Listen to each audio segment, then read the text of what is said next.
الناس بقى اللي بتحب الفرم والاشكال اللي بتبقى موجوده عن الفرم، بقول لك ايه، بصي من على صفحه التسوق ديت، خش شوف الفرم الجديده من برايتز هاوس. هنجيب بس ديت نطلعها في ثواني عشان دي هي سخنه.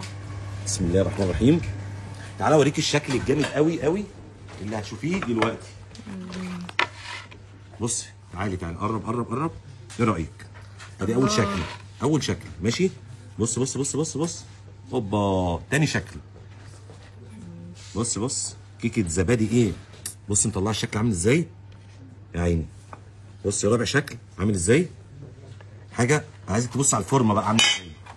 ما فيهاش اي حاجه. يا جماعه انا داهن زبده، بس هي مدهونه زبده ومحطوط عليها الكيكه، فبالتالي طالعه بالشكل ده. طب لو انت مش عايزه الفورمه الصغيره دي، في الفورمه الكبيره دي برضو. فبرايتز هاوس عامله حاجه عظمه. بص الكيكه دي بتطلع ازاي، بتطلع شكلها عامل كده لو جينا قلبناها، ودي بتطلع كده. مجرد بس بدهن الحاجه دي زبده تطلع معايا، والتقل بتاعها محترم.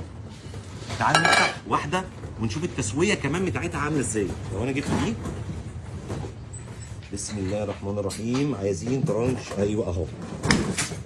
بص بص بص بص الجمال، بسم الله الرحمن الرحيم. بالله عليكم في جمال كده. تحفه. ايش طب دي اهو. ما شاء الله. يعني تقدروا عن طريق صفحه تسوق يا جماعه، الصفحه اللي بتتعرض عليها الفيديو دلوقتي، او عن طريق صفحه برايتز هاوس، ان انتوا تاخدوا الفورم ديت. شوفي الشكل اللي حضرتك عايزاه، ادهني زبده بس، والمقادير هتنزل لكم ان شاء الله في الكومنتات تحت. السلام عليكم.